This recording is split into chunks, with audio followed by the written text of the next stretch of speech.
Yeah, game of the week, man.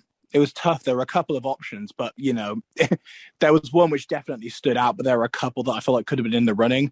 So yeah, I'm happy to announce this one. Our game of the week as Manchester United versus Leeds, a 5-1 win for my team and Ole Gunnar Solskjaer's men. It was fantastic to see. We were rampant all over the pitch. Leeds pulled back a very good goal at the hands of Luke Ayling, which I'm sure we'll talk more about later in this podcast. But in terms of the actual game itself, it had everything you want. It had goals galore, it had flair all over the pitch, and it had passion as well. I think personally, I couldn't have asked for a better start to the season from my own club. But Reese, what did you make of the 5-1 win?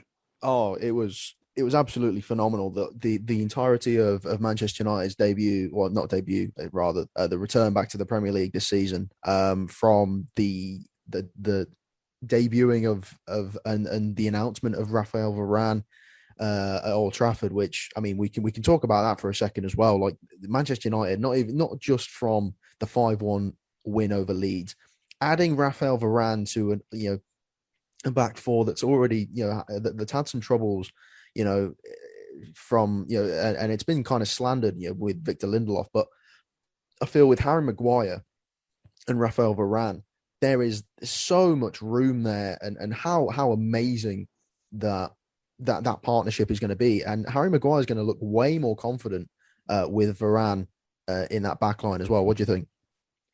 Yeah, I mean, when you go out for a player of Varane's caliber, you get experience of multiple titles at Real Madrid alone, and then international experience, a World Cup to his name with France, and just, it is that experience I think we needed. We needed a Galactico world-beating player, and who better than somebody who's commanded one of the, what is like co-commanded alongside Sergio Ramos, should I say, one of the best defenses in Europe. So I think Real Madrid have had a bizarre summer letting Ramos and Varane go, but you got to believe somewhere in Perez's crazy head, he's got a plan, but obviously we'll leave that to the professional Real Madrid fans and the La Liga podcast. We're here to talk about the Premier League, but what a way to announce a signing, Varane in front of all the fans back at Old Trafford. Absolutely fantastic. And it was made even better by the substitution in the second half of Mr. Jadon Sancho. He didn't have too much of an effect on the game itself, but although he wasn't on the assists or the score sheet, it was very good seeing those two guys around the stadium. Even it was good seeing Tom Heaton. I know Tom Heaton's probably not going to get much of a run out, but it was still good seeing him. I thought that was a good little sign from us as well. But 5-1 on the score line, I can't complain, Reece. It was a fantastic game. It was, and as a Liverpool fan, you kind of think, oh no, what have we got ourselves into this year? But and it just shows their intent. Not only with the signing, Jadon Sancho being brought in, and Varane, but also that 5-1 win is just showing their intent, and it just shows, Graham Souness. We'll kind of mention him as well. What an absolute plum he is. He can't even give Paul Pogba any credit when he's been world class. 4 assists on the day. That was it was an absolutely phenomenal performance from the World Cup winner, and even a great run up front for Bruno Fernandes as well, which was, I mean, I was kind of puzzled when I saw the starting 11 for Man United. I was like, they don't really have a striker. You're playing Dan James and Greenwood and Bruno, and I was like, okay, this is a bit out there for Ollie, but I'll give him a chance. And I gave him that chance, and he ran with it. So 5-1. I mean, what direction do you see? Can Man United top this season? I mean, they had the huge win over Southampton last year. This performance is gonna, can it be topped? I mean, that Southampton win, we won't see anything like that again. That was an absolutely dismal performance from Southampton, and we just ran rampant, So that was a rare treat awarded to us by Mr. Hassan, who also I will always remember that. Thank you, Ralph. But in terms of like extravagant wins, I'm hoping we see as many as possible. But obviously, we were coming out of the end of the season with an extremely disappointing loss in the final of the European. That was just, I'd rather not bring all that up again.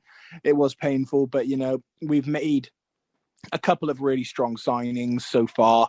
Hopefully there might be one more over the line, but who knows? But I am expecting us to be very much up in the running this season. I definitely think we'll be in the top four, but I would love to go out there and give the rest of the clubs a run for their money. Obviously, Liverpool hit the ground running, Tottenham hit the ground running, Manchester City didn't, Chelsea did. There's a lot of strong teams out there, so we're gonna have to fight for it. But you never know what could happen. You never know.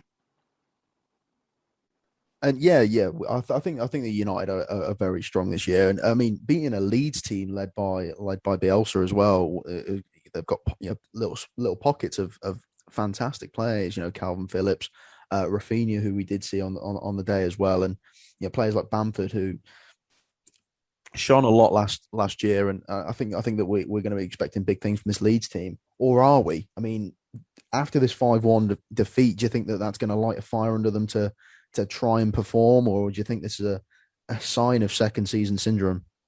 I think it's a sign of second season syndrome, mate. I feel like Bielsa did a good job keeping them up last season. I always kind of thought they were going to stay up, but they gave us some interesting games and some good football. I think the signing of Firpo was good, and he obviously gave a very flattering comment on the Leeds kind of mentality that Bielsa has kind of implemented since he's been there when he signed, which is a good sign for all fans of the club. But I've got a feeling they are going to struggle. I don't think they maybe had too strong a summer, so I feel like it's going to be a bit of a tough one for them. They're not going to be one of the teams I'm expecting to take it by storm. 5 goals conceded on the first game of the opening season, whether it be Manchester United or not, it's not always the best sign. So I could be wrong, but I'm not predicting Leeds to have a top season. Yeah, they might not. I mean, they might grow from this. They might try to light a spark and grow from this defeat and maybe finish better than last year, whether it's 9th or 8th, or getting in those Conference League sort of positions inside of the Premier League table. So, but yeah, guys, let us know what you think of our game of the week. Let us know if you think a better game played in game week 1 of the Premier League, whether it's Liverpool, their 3-0 win, Chelsea's 3-0 win,